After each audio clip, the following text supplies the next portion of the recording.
तो हेलो दोस्तों, कैसे हो आप सभी। तो जैसे कि आप लोग देख पा रहे हैं जीएस गूगल सर की क्लास। तो आज हम लोग इस वीडियो में पढ़ने वाले हैं कक्षा 8 का विज्ञान अध्याय 4। ठीक है, इसका नाम है दहन और ज्वाला। ठीक है, दहन और ज्वाला के आज हम लोग जितने भी क्वेश्चन हैं उन सभी का आज हम लोग आंसर जानने वाले हैं। तो ठीक है, देख लेते हैं कैसे कैसे क्वेश्चन हैं। तो इसमें पहला क्वेश्चन दे रखा है कि दहन की परिस्थितियों की सूची बनाइए। ठीक है, यानी कि जो दहन है उनकी परिस्थितियों की सूची बनाना है हम लोग को। ठीक है, तो आइए इसका आंसर हम लोग देख लेते हैं।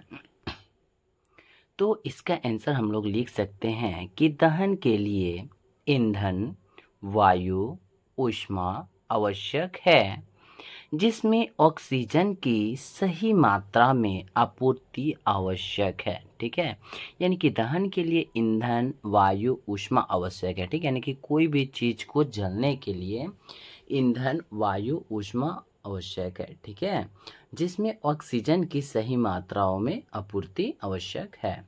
तो ठीक है, अब हम लोग देख लेते हैं अगला क्वेश्चन। तो 2 नंबर दे रखा है कि रिक्त स्थानों की पूर्ति कीजिए। ठीक है, रिक्त स्थान यानी कि खाली जगह दे रखे हैं, इस सभी को हम लोगों को भर देना है। ठीक है, तो पहला क्वेश्चन बोल रहा है कि लकड़ी और कोयला जलने से वायु का डैश होता है। ठीक है, यानी कि लकड़ी को और कोयला को जलाया जाए तो वायु का क्या होता है, तो वायु का होता है प्रदूषण होता है। ठीक है, वायु का प्रदूषण होता है। अगला है कि घरों में काम आने वाला एक द्रव ईंधन डैश है। ठीक है, घरों में काम आने वाला एक द्रव ईंधन वो है हम लोग का सीएनजी, है ना, सीएनजी,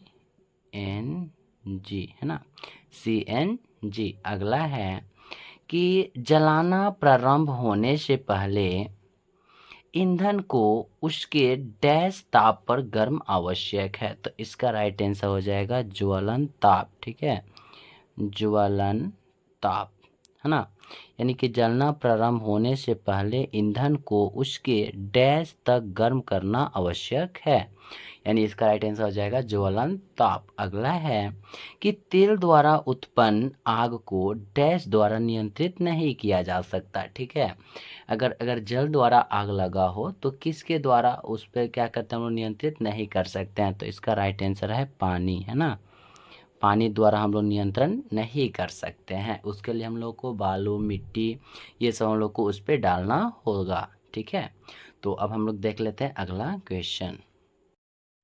तो अगला है कि समझाइए कि मोटर वाहनों में सीएनजी के उपयोग से हमारे शहरों का प्रदूषण किस प्रकार कम हुआ है। ठीक है, यानी क्या हुआ है कि मोटर वाहन में अब क्या हो गया है, सीएनजी का उपयोग होने लगा है ना, तो उससे जो शहर का प्रदूषण किस प्रकार कम हुआ है। ठीक है, ये हमको बताना है।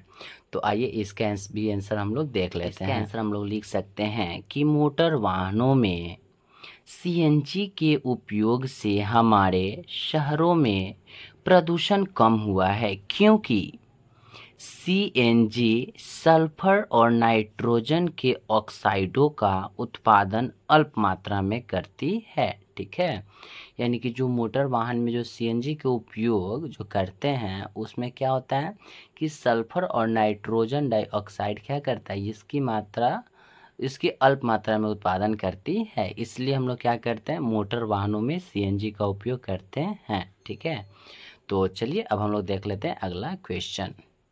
तो अगला क्वेश्चन है ईंधन के रूप में एलपीजी और लकड़ी की तुलना कीजिए। ठीक है, इनकी ईंधन के रूप में एलपीजी और लकड़ी में हम लोग को अंतर बताना है।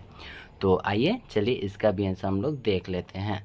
तो इसका आंसर हम लोग लिख सकते, एक तरफ क्या कर लेंगे, एलपीजी लिख लेंगे और एक तरफ लकड़ी। ठीक है, दोनों तरफ बंटवारा कर देंगे। ठीक है, और एलपीजी में लिखेंगे पहला कि इसका ऊष्मीय मान बहुत उच्च होता है। ठीक है, जो एलपीजी है इसका ऊष्मीय मान यानी कि भाप एक प्रकार से माना जाए, ये क्या होता है, बहुत उच्च होता है। ठीक है, अगला है कि इसका ऊष्मीय मान एलपीजी की तुलना में कम होता है। ठीक है। अगला है एलपीजी में दूसरा लिखेंगे कि यह धुआं रहित जलता है, ठीक है, यह धुआं रहित जलता है।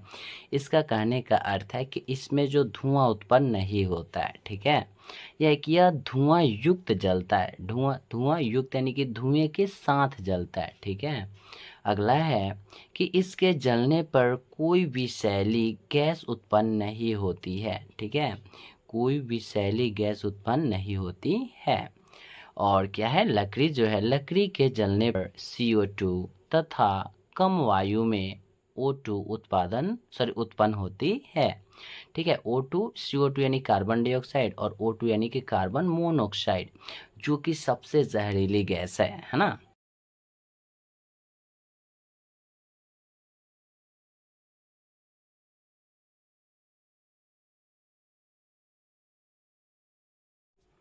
अगला है 5 कारण बताइए, ठीक है। अब हम लोग को क्या करना है, जो क्वेश्चन दे रखे हैं 3 ये है, उसका हमका कारण बताना है। तो इसमें पहला क्वेश्चन है कि विद्युत उपकरण में संबद्ध आग पर नियंत्रण पाने हेतु जल का उपयोग नहीं किया जाता है, ठीक है। तो आइए इसका आंसर हम लोग देख लेते हैं। तो इसका आंसर लिख सकते हैं क्योंकि पानी विद्युत का बहुत अच्छा सुचालक है, ठीक है। जो पानी है विद्युत का बहुत अच्छा सुचालक है। और जब हम पानी किसी नगण्य लाइव तार पर गिराया जाएगा तो पानी फेंकने वाले व्यक्ति को बहुत तेज विद्युत का झटका लग सकता है, जिससे उसकी मृत्यु भी हो सकती है, ठीक है। इसलिए क्या करते हैं हम लोग, इसका उपयोग नहीं करते हैं, ठीक है। तो चलिए अब हम लोग देख लेते हैं अगला क्वेश्चन। तो अगला है कि एलपीजी लकड़ी से अच्छा घरेलू ईंधन है। जो एलपीजी है वो लकड़ी से अच्छा घरेलू ईंधन है।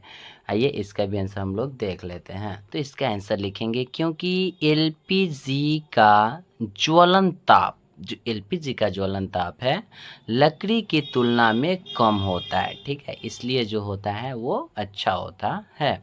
तो चलिए अब हम लोग देख लेते हैं अगला क्वेश्चन।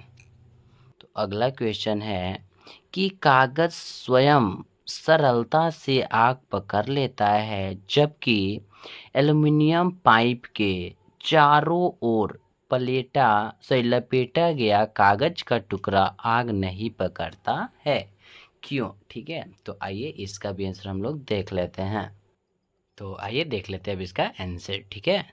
लिखेंगे इसका आंसर कि हम जानते हैं कि एल्युमिनियम एक धातु है और ऊष्मा का एक अच्छा सुचालक है, ठीक है।